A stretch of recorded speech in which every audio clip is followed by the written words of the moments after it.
If you struggle with plantar fasciitis when you hike, I'd love to share with you these 3 tips that are going to help you overcome it. Point number 1, you have to think about your shoe wear. Step 2, you need to be able to massage the bottom of your foot and open up the restricted tissue and release some of the tension where you may have pain and tenderness. And last but not least, you need to develop great mobility within the ankle and within the bottom of your foot while simultaneously developing the musculature and strength of your plantar fascia area. When clients come to me and they talk about plantar fasciitis, the first thing I do is I look at their feet and see what type of shoes they're wearing. Most people who have plantar fasciitis wear really thick shoes. And if you wear really thick shoes, it doesn't allow for your foot to really move the way it's supposed to. It's basically like wearing a cast. So you can think if you were to break your arm and you were to put it in a cast for 3 months, and you compare the size of the muscles once you take the cast off in your previously broken arm to the arm that hasn't had the cast, there's going to be a huge difference, right? And there's going to be a lot of atrophy in the arm that you had that cast in. So basically, when you wear big shoes that have a really thick sole that don't allow for much mobility within your foot and within your joints, it's basically providing the same thing of keeping your foot and keeping all the musculature on the bottom of your foot encased in a tomb or a cast that's preventing the required movement, the movement that you were designed to be able to do. It's taking away mobility within your joints, and it's not allowing your muscles to do their job with other supportive tissue to basically keep your foot nice and strong so that you could feel good. If you have plantar fasciitis, that's the first thing to pay attention to. Is how much mobility you have within your shoe wear. All right, so now that we have looked at, or you have looked at rather, the type of shoes that you're wearing and how that may be contributing to your plantar fasciitis, second thing that we have to do is kind of remedy that improper shoe wear with some mobility. And so what I have here is a lacrosse ball.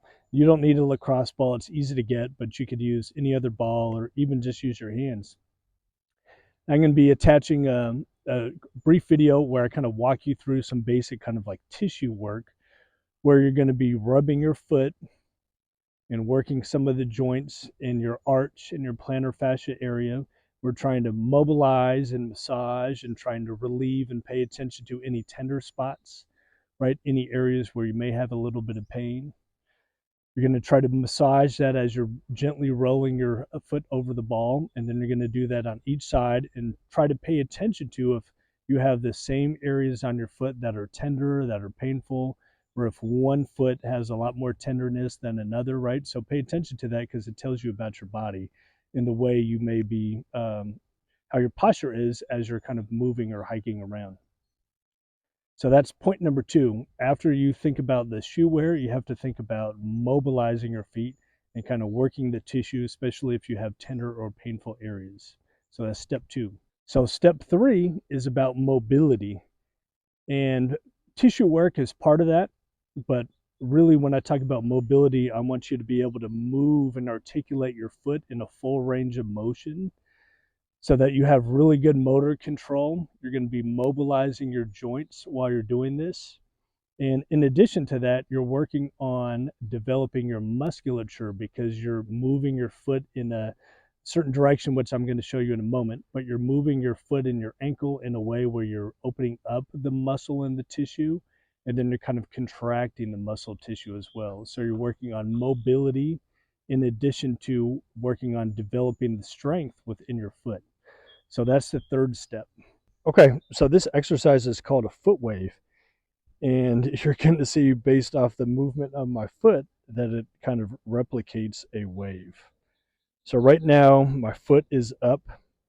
This is called dorsiflexion, and my toes are up as well. And then I'm going to push my foot down while my toes are up, and then I'm going to curl my toes down. Now, because you have an issue with your arch, you're going to feel a cramp at the bottom of your foot. And that's why you're using the lacrosse ball to try to relieve some of the tension within the muscles. But basically, when you feel that cramp, just know that you're cramping because your muscle isn't used to working and contracting as much as it is now. So that's basically an indicator that you need to do more of this work.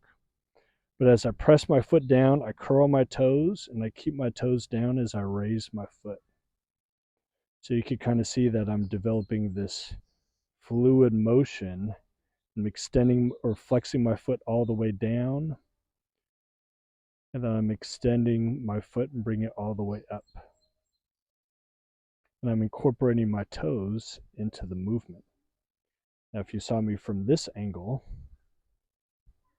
extend my toes and my foot up, press my foot and my toes down. Keep my toes down as I raise my foot, and then at the top, I try to raise my foot and try to spread my toes like I'm opening up the fingers in my hand. Obviously, that's harder to do with your foot, but you're trying to think about that, visualize that as a goal. And why we're doing this exercise called a foot wave is because you're working on improving the mobility within your ankle and foot, but you're also stretching and you're contracting the musculature on the bottom of your foot. And that's going to help you overcome plantar fasciitis. So if you're dealing with plantar fasciitis, those are my 3 tips that are going to definitely help you overcome the root cause of your issues. So again, I've worked with dozens of clients who have all had issues with the bottom of their feet, plantar fasciitis, a lot of tenderness when they walk, when they hike. And from working with them, these are the 3 things that I've realized that make a huge difference in helping them overcome their issue. So if you found this video helpful, I'd love your support by clicking the like button below. In addition to subscribing to my channel, that would be great. And if you're dealing with more than just plantar fasciitis, maybe you have issues with your knee, you're worried you may have to get a knee replacement, or you've got something going on with your lower back, and all of these things combined really prevent you from being able to get out and explore the outdoors and follow your passions, I have a free workbook that is going to be very helpful to you. It provides some of my best mobility exercises that are sure going to keep you pain-free and be able to get you back hiking on the trail. You can access that at the bottom of my page in addition to the home screen. So that's it for me. Thanks a lot for watching my video, and talk to you soon.